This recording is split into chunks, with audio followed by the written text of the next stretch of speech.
Mesdames et messieurs, merci de nous rejoindre dans cet entretien. Nous sommes à moins de 24 heures de la rentrée scolaire 2025-2026. Des milliers d'élèves et parents, enseignants s'apprêtent à reprendre le chemin des classes dans un contexte que nous allons explorer sur ce plateau.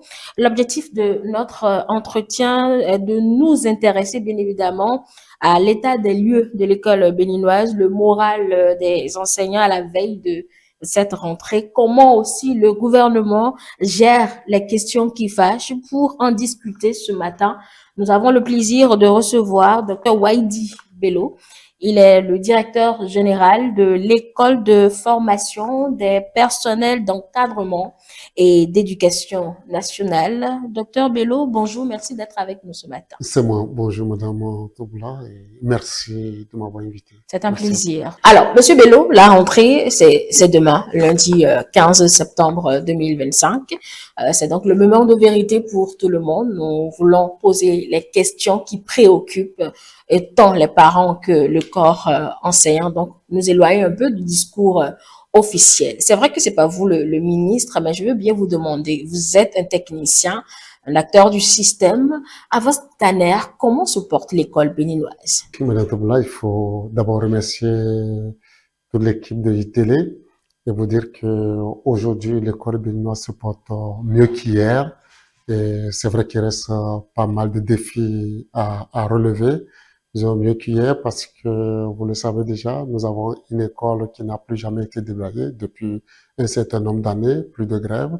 Nous avons une école où pratiquement quand nous prenons l'enseignement secondaire et même l'enseignement maternel et primaire, nous avons presque partout une occupation presque 100% des classes par les enseignants. Nous y a de moins en moins de déficits donc au niveau de l'enseignant. Et nous avons des programmes d'études qui sont vraiment exécutés jusqu'au bout, un contrôle renforcé au niveau de l'inspection générale pédagogique du ministère. Et nous avons une école aujourd'hui où, vous savez, au niveau des plus vulnérables, nous avons des cantines scolaires et c'est où des pays viennent voir même s'inquiéter de l'expérience du Bénin. Et ça, c'est pas rien, c'est beaucoup. Et nous avons une école où la digitalisation a pris corps. Vous savez, tout le monde, toutes les familles savent aujourd'hui ce que c'est que EducMaster, qui est une plateforme vraiment unique au niveau sous-régional. Et on sait que le Bénin est vraiment pionnier en la matière. Et ce qui fait qu'aujourd'hui, nous avons l'amélioration des résultats scolaires. Mais cependant, je vous dis, il faut rester lucide. Justement, dans cette lucidité, Monsieur Bello, l'école souffre toujours de manque d'infrastructures qui est criard. Comment, justement, peut-elle aller mieux si il y a encore ce manque d'infrastructures, des salles de classe, etc. Vous savez, aujourd'hui, et les financiers vous le diront, il y a une amélioration significative de la part de l'État en matière d'investissement au niveau de l'école béninoise. Et l'école béninoise n'est pas unique en la matière. Et je peux vous rassurer de ma position et des études comparatives que nous faisons. Il faut pas juste se satisfaire des avancées. Comparaison n'est pas raison. Presque toutes les écoles du monde sont malades en réalité. Presque toutes les écoles. Et même dans des pays insouciants qu'on peut pas qualifier même de pays développés ou de pays occidentaux. Parce que l'école, malheureusement, l'impact au niveau des financiers, au niveau des bailleurs de fonds, au niveau des privés n'est pas forcément immédiat. C'est un investissement de long terme et le résultat, c'est après plusieurs décennies qu'on arrive à le voir. Mais tous les gouvernements se battent. Et oui, tous les gouvernements se battent. Le problème, c'est qu'on ne pourra pas apprécier peut-être à sa juste valeur les nombreuses réformes faites si c'est que il y a encore un manque criard d'infrastructures. Il restera toujours un trou à combler. Oui, il y a des manques. Mais criard aujourd'hui, vous savez, nous avons des problèmes isolés à un moment donné. Et c'est ce qui permet, le problème que nous avons dans notre pays, comme dans la plupart des pays, c'est un problème de data, un problème de données, un problème d'information. C'est plus facile de dire il y a des manques criards parce qu'on est allé voir une ou deux écoles, mais vous demandez quel est le point, quelle est la statistique, personne n'en dispose pratiquement. Donc souvent, il y a beaucoup plus des cris sur des événements isolés, mais ça fâche évidemment que Oui, par puisqu'il s'agit rapport, des voilà, enfants. plus ça des enfants, que par rapport à la réalité du terrain aujourd'hui. Et s'il pleut maintenant, encore que nous sommes en saison pluvieuse, la saison elle a démarré, sommes-nous en mesure de reloger aussi rapidement possible les enfants sans qu'il n'y ait perturbation dans le déroulement normal des cours? Vous savez, c'est des problèmes récurrents. Quand je parlais tantôt des forestiers lucides, même en dehors de ça, nous avons aujourd'hui des guides et programmes. Et selon la volonté du gouvernement qu'il faut revoir afin que la formation rime quand même avec l'emploi. Vous le savez déjà. Et comme vous le dites, nous avons la saison des pluies qui a commencé et il y a toujours eu un plan vigile qui se met en place très rapidement dès que ces problèmes se posent au niveau des directions départementales, que ce soit pour bénéficier des pompes moteurs pour pouvoir véritablement vider les On peut eaux. le faire en moins de 112 heures aujourd'hui? Oui, parce qu'on est même souvent soutenu par des équipes de sapeurs-pompiers. Vous savez, aujourd'hui, la couverture au niveau national par rapport aux équipes de sapeurs-pompiers qu'il faut remercier. Donc, l'école, le ministère des enseignements se mettent vraiment tout de suite en relation avec même les préfectures et on arrive véritablement et tout de suite à intervenir très rapidement, plus rapidement aujourd'hui en tout cas qu'hier. Est-ce que ça a évolué, cette décision du Conseil des ministres qui voudrait que justement certaines écoles retrouvent de bonnes infrastructures pour permettre que les activités pédagogiques se Bien poursuivent? sûr, vous savez, nous avons aujourd'hui plusieurs programmes au niveau de l'enseignement secondaire et technique de la formation professionnelle. Et vous avez une grande agence de plus de moyens, vous avez entendu parler de l'ADET, donc Agence pour le développement de l'enseignement technique, et qui dispose de moyens qui est directement rattaché à la présidence de la République avec pas mal de moyens. Le programme de construction de 30 lycées, dont d'autres ont même commencé au achevé. Et puis, vous avez au niveau de l'enseignement secondaire général la stratégie de l'ESG qui a aussi pris corps, ce qui permet à travers ces deux stratégies, la stratégie de l'ETFP et la stratégie de l'ESG, d'abord d'avoir un scan réel de problèmes de l'école béninoise, parce que si vous ne scannez pas, si vous ne savez pas les véritables problèmes, l'intervention chirurgicale va être beaucoup plus compliquée. Donc aujourd'hui, ça a été fait et les interventions ont commencé. Et malheureusement, de ma position, je ne suis pas le financier ou le départ. Je suis technique, mais je pense que les structures beaucoup plus habilitées pourront donner des réponses beaucoup plus efficaces par rapport à ça. Alors, la pré-rentrée a été faite cette semaine qui finit. Bien Est-ce que sûr, vous avez eu des avec des journées retours, pédagogiques. justement, est-ce que les acteurs sont prêts? Si c'est oui qu'ils sont prêts, alors, dans quel état d'esprit ils sont pour démarrer cette rentrée dès demain? Oui, la pré-rentrée est faite, les acteurs sont suffisamment prêts. Vous savez, nous avons aujourd'hui le débroussaillage des établissements. Nous avons des établissements qui sont dans des zones où peut-être l'herbe sauvage a poussé, etc.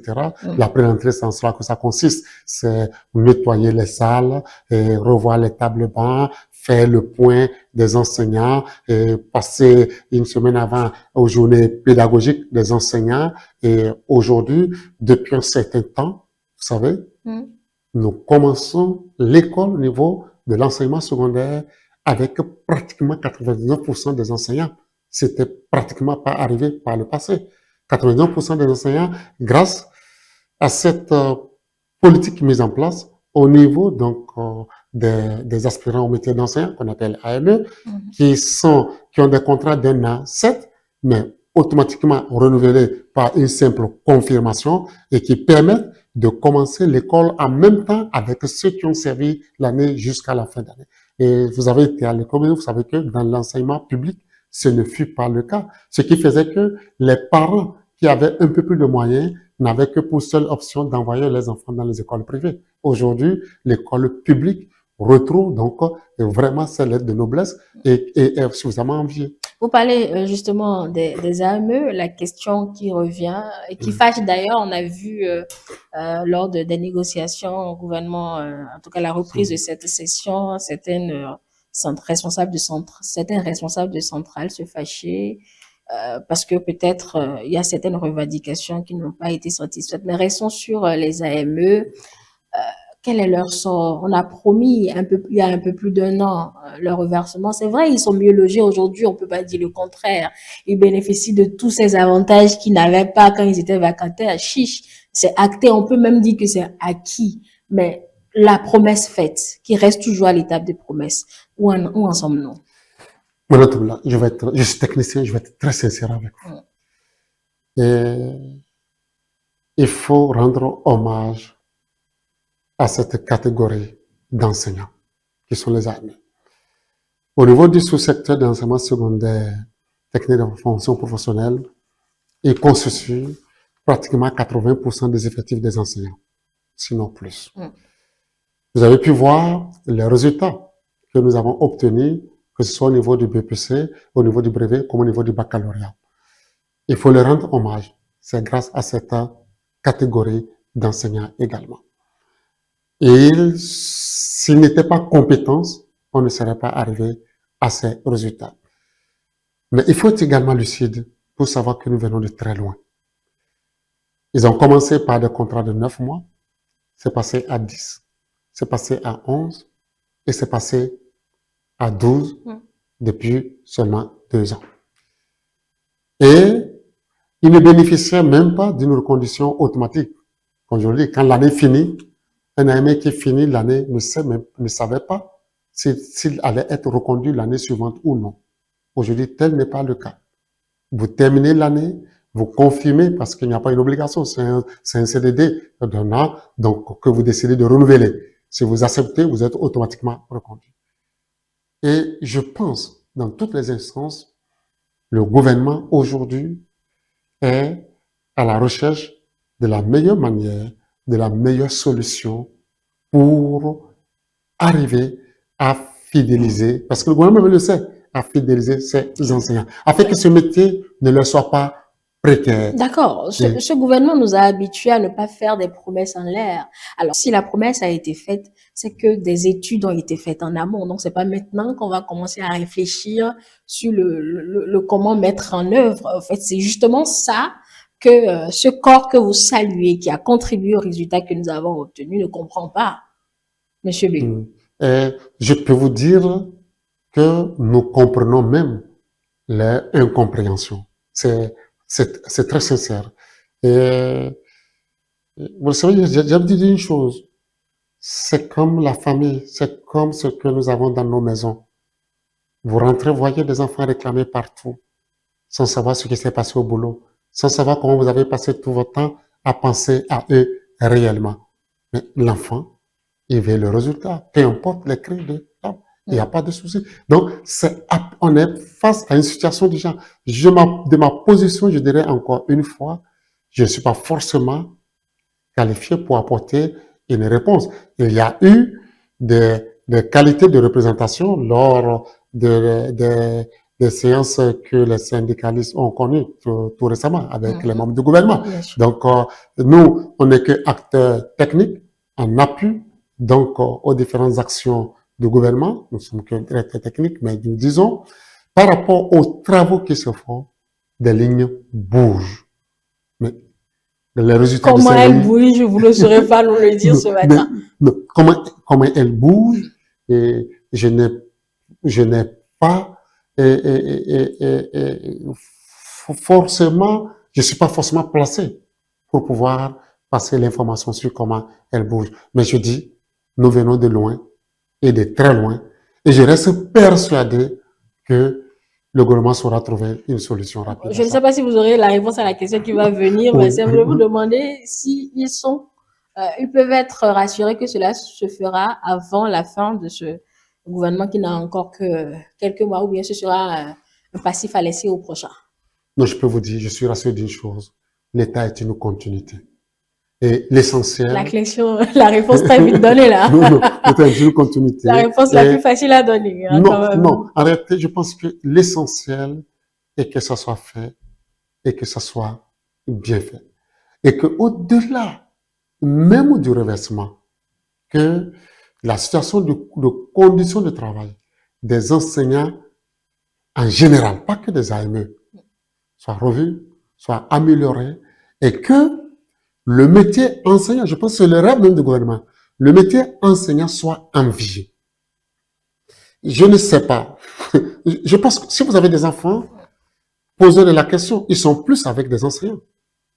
Mais vous demandez le métier souhaité, ils ne vous diront pas, la majorité ne vous dira pas, le métier c'est pour être enseignant. Pas du tout.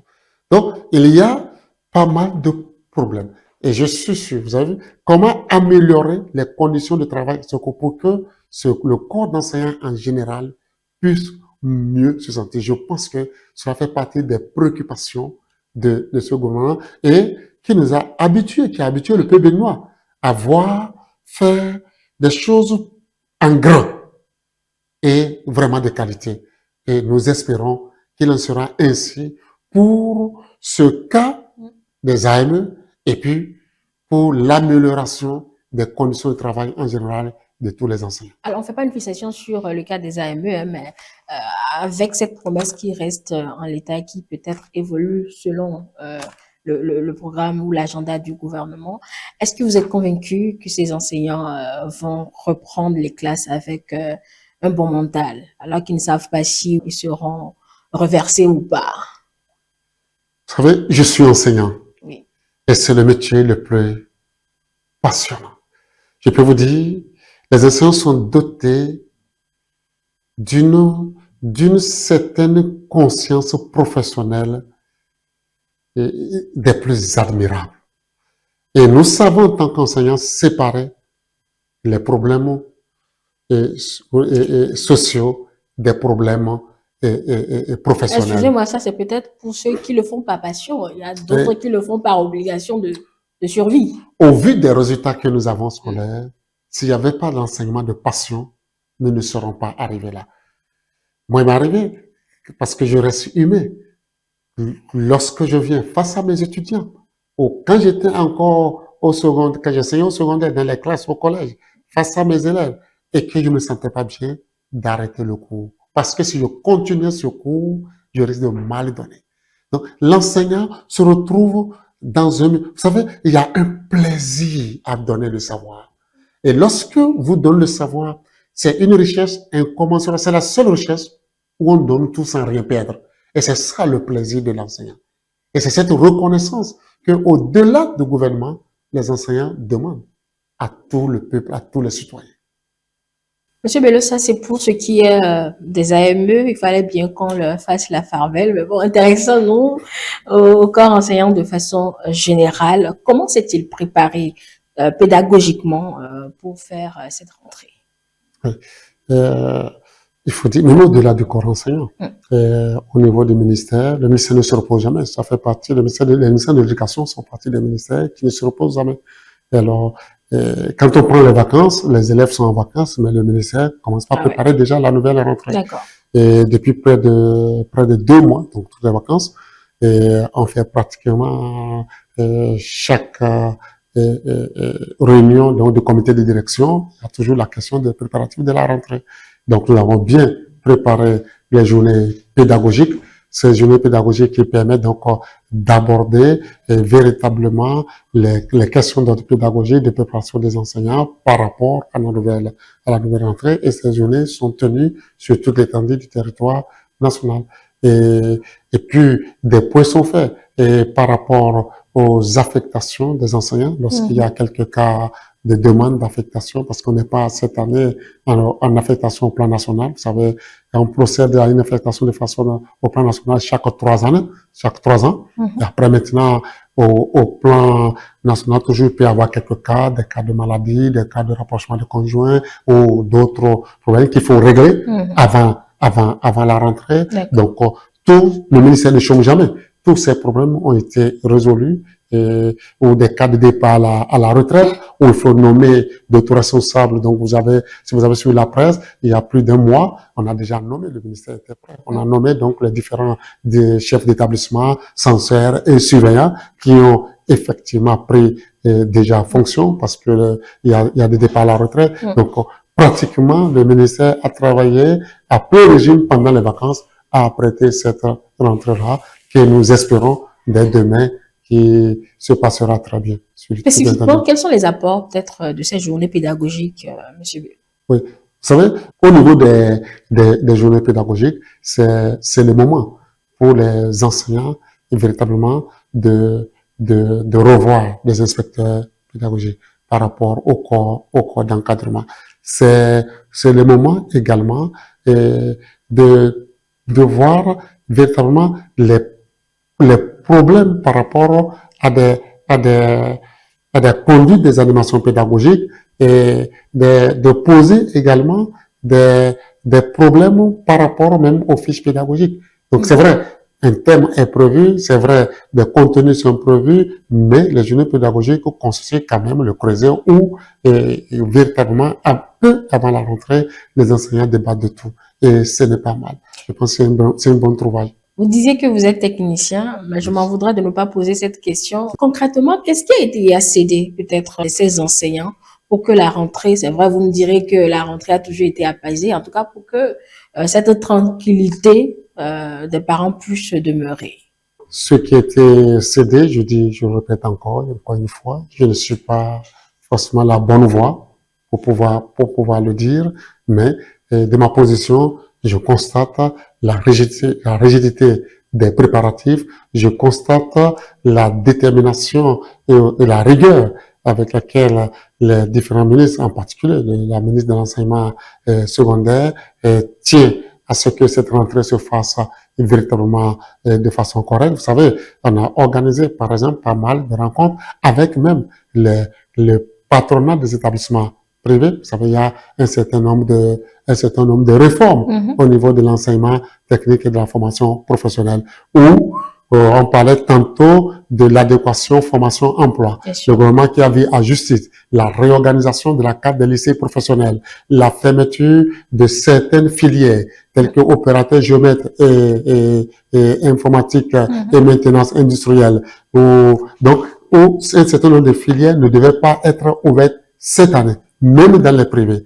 Donc ça, après d'intenses discussions avec les établissements privés et les promoteurs d'enseignement privé qui n'étaient pas encore prêts. Par exemple, le gouvernement a cédé et lui a accordé à ce qui, à titre dérogatoire et exceptionnel, il puisse ouvrir ses filières cette année parce qu'il s'était déjà apprêté à cela. Donc, voilà. D'accord, ok, ça, c'est ce que je prends quand même cette réponse, même si le bas est attendu. Allez, avec ces efforts déjà consentis, même s'il reste beaucoup de choses à faire pour bien évidemment stabiliser l'école béninoise. Peut-on dire, Monsieur Bello, vous qui êtes un technicien qui apprécie l'école béninoise depuis un certain temps, peut-on dire que sous Patrice Talon, l'école béninoise est partie, pour emprunter les mots de quelqu'un? Il faut rester lucide. Et l'école béninoise, comme toute école, est comme un être humain qui se porte bien, mais qui reste toujours avec ses problèmes. Et qui reste toujours une personne en bonne santé, mais avec ses maladies. Vous savez, l'école béninoise sous Patrice Talon a connu des avancées notables. Je l'ai dit au début. Une école sans grève depuis près de 9 ans. Je ne sais pas si les moins de 40 ans l'ont connue. Non. Une école avec cette amélioration des résultats scolaires, je ne sais pas depuis quand nous avons connu.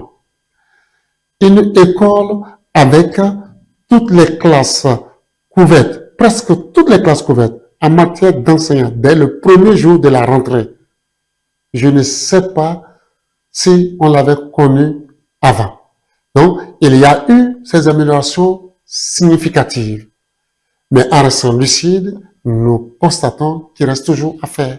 Le problème des curricula, est-ce que aujourd'hui, les enfants, quand ils sortent de nos écoles, même au niveau, surtout au niveau de la formation technique et professionnelle, est-ce que ces enfants, il y a adéquation formation-emploi? Est-ce que, vous l'avez dit, au niveau des infrastructures, est-ce que c'est pratiquement le rêve de président Patrice Talon? Non. Il y a à améliorer sur beaucoup de plans. Et je pense que le président est le premier à en être conscient. Si vous avez suivi ses l'un de sa sortie avec les jeunes, il a dit son mea culpa par rapport à l'enseignement technique et la formation professionnelle, qui ne répond pas à son engagement. Mais ça ne veut pas dire qu'il n'a pas eu de grands pas. Il y a eu des grands pas. Et comme je le dis, l'État est une continuité. Et nous sommes arrivés à un point, il a mené là-bas à un niveau très haut, quand bien même il reste beaucoup à faire. Il va falloir que la nation béninoise continue à rêver et à pousser vers l'amélioration. Et quel message souhaitez-vous adresser alors à présent aux enseignants, tout ce corps qui reprend le chemin des classes dès la première heure demain? Je peux vous dire que le message est très simple. Enseignants, nous avons un des métiers les plus nobles, les plus passionnants. Peut-être que nous pensons des plus ingrats.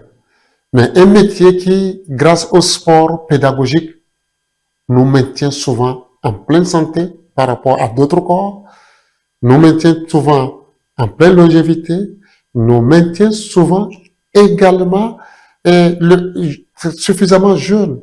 Je ne sais pas si c'est parce que, enseignants, nous avons cette chance d'être toujours avec la jeunesse, l'esprit, il reste comme ça. Et malheureusement, nous sommes conscients. C'est un domaine où nous sommes un certain nombre. Quand vous prenez l'enseignement secondaire, plus de 30 000 enseignants, à satisfaire tout de suite, dès que 1 000 francs sort, c'est ce que ça génère pour la nation. C'est la même caisse de l'État où, à un moment donné, on a comme impression que rien n'est fait. Mais si on s'est regardé, si on sait faire la part des choses, je pense que, enseignants, nous continuerons à revendiquer l'amélioration des conditions de travail, l'amélioration salariale, l'amélioration des conditions professionnelles, mais tout en restant digne, en reconnaissant le pas qui a été fait. Parce que le plus grave, c'est de penser que rien n'est fait. Il y a eu des pas de géants qui ont été faits, quand bien même le boulevard reste encore pratiquement sans issue. En souhaitant à chacun et à tous une très bonne année scolaire, une très bonne rentrée et plein de santé et que nous arrivons avec nos salaires et nous arrivons à résoudre nos problèmes au niveau familial, au niveau de la société.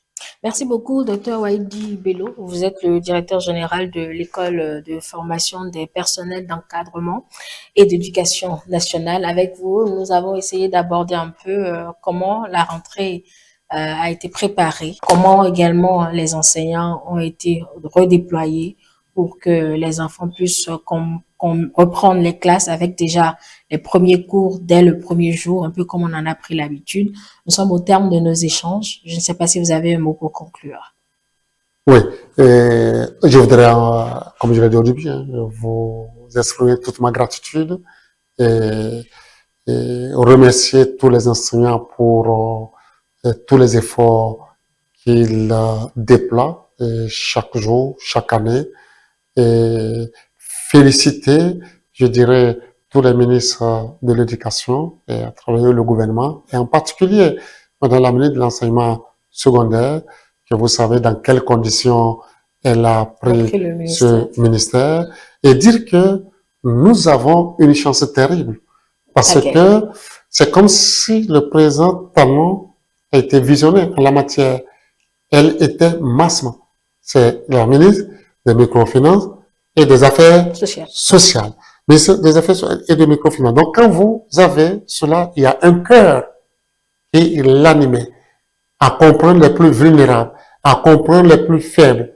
Et nous avons besoin de ce cœur au niveau du système éducatif. Et je peux vous le dire honnêtement, moi je dis chapeau, c'est une dame qui est à l'écoute. Bravo Madame la ministre et bonne rentrée à tous. Merci beaucoup, Monsieur Bello. Mesdames et messieurs, merci de nous avoir suivis. Bonne rentrée à tout le monde, au corps enseignant, aux parents et également aux élèves. 9 mois, sans discontinuer évidemment. Exactement. Monsieur Bello l'a dit. Bonne rentrée à tous. Merci de nous avoir suivis. Nous vous rappelons que toutes nos productions reste disponible sur nos plateformes numériques, notre chaîne YouTube ETélé Bénin, notre application ETélé Bénin que vous pouvez télécharger et vous pouvez également nous suivre sur le www.etelébénin.com. ETélé avec vous, pour vous. Le programme se poursuit et à tout à l'heure pour la suite de Dimanche Politique.